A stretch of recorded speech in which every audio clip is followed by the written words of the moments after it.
Hi guys, it's Miss Naughton. And Coach King. All right guys, we're starting a new unit. You need to get a pen and paper. These notes will be taken by hand. Yes, by hand in your journal. And write everything that's on the slides. Always a good idea to sketch pictures also to make you better understand it. So we really want you to draw pictures too. And make sure you label the pictures. All right. The first thing, we're talking about ecological succession. And the definition is it's a natural, gradual changes in the types of species that live in an area.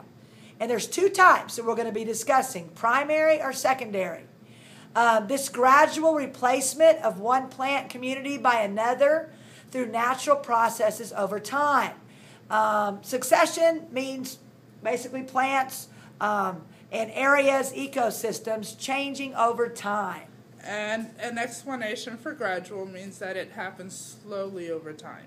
It's not a quick reaction to the changes. It will take place in a predictable order. The first one we're going to look at is primary succession. And primary succession begins in a place without any soil. Sides of volcanoes, landslides, flooding are examples where soil has not existed.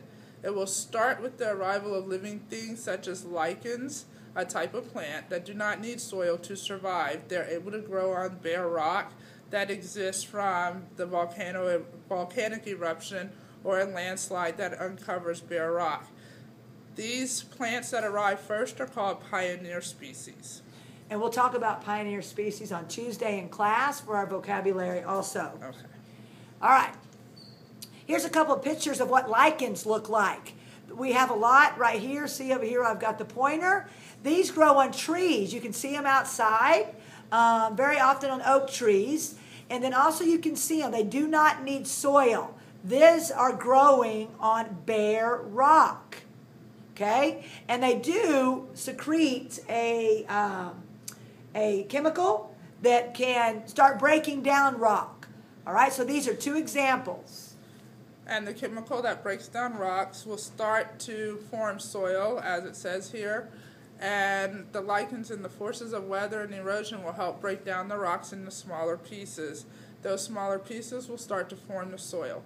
When lichens die, they decompose, adding small amounts of organic matter. Remember, organic matter is living matter, or came from something that was once living, to make the rock into soil. All right, here's another example. If you notice all around on the picture, this is all basically was solid rock, but these lichens have come in and they've started creating a little layer of thin soil where then the next type of plant can start coming in. The thicker the soil, the more organic material added to the soil, the more the plants can grow. A tree could not grow here. The soil is not thick enough, correct? Right, correct. Nor is it nutritious enough. There's not enough nutrients in the soil in order for trees to grow. But certain smaller plants are able to grow in poor soil.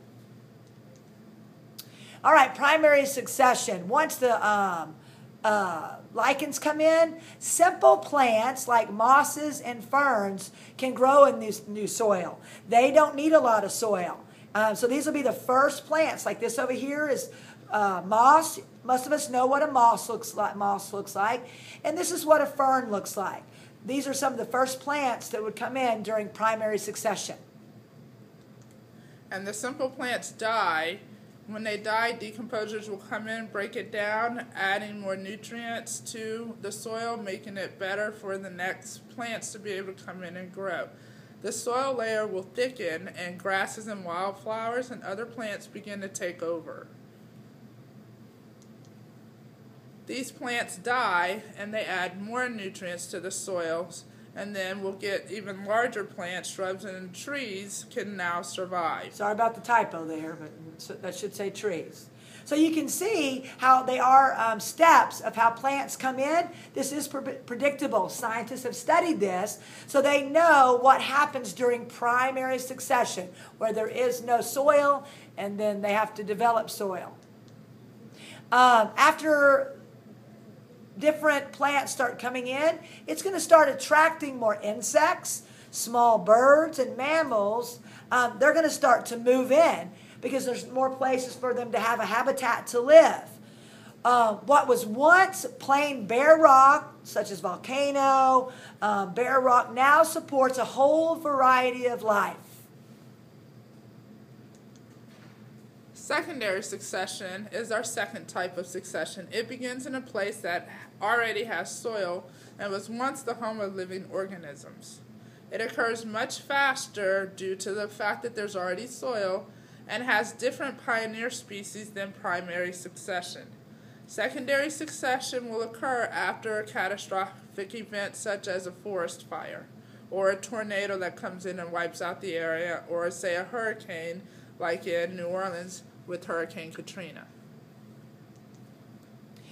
Here is a picture of secondary succession and the different predictable stages of plants coming in. This is what you might want to get out, your pen or paper, and sketch a picture of this. You can see it starts with the small ferns and mosses that come in, and then gradually it starts growing larger plants. Remember, soil is already there. All right, and here's another example of it. You see that because there's already soil, weeds will start to grow right after the disturbance, and then after a year or so, you'll then get the annual and perennial weeds, which have little tiny flowers on it. That takes 2 to 4 years for it to take place. Then we'll start to get young trees, small pine trees, and saplings. You can see how thin the bark is.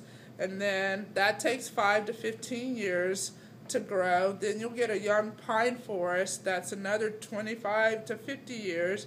And then 150 years from the disturbance, you will get mature hardwood forest trees. And notice how thick and plush they are, so that it took 150 years for that area to develop from a disaster. Now remember, guys, we want you to draw this. This could be on your quiz, your open note quiz on Wednesday. So draw it and label it. Include the number of years that it takes for the process to take place. Here's another example. Just another picture. This is basically near a beach, and how over time secondary succession will grow up the side of a sandy area that can turn into a full-fledged beach maple forest around lakes, or bodies of water. And this is what it looks like. And what they're trying to reach is called a climax community. It is a stable group of plants and animals that in the end result of succession will occur. It is stable because there won't be that many changes once it gets to this climax community. It does not always mean that there will be big trees in the area, depending on the biome, but we'll have grasses and prairies and cacti and deserts. So every climax community will look different according to what biome we just studied. Right. So you need to know what biome it is. All right, guys, thank you, and we'll see you Wednesday. Make sure you take notes, draw great pictures, and remember to watch the video that is included in this succession folder that'll help you better understand succession. See you Wednesday in class.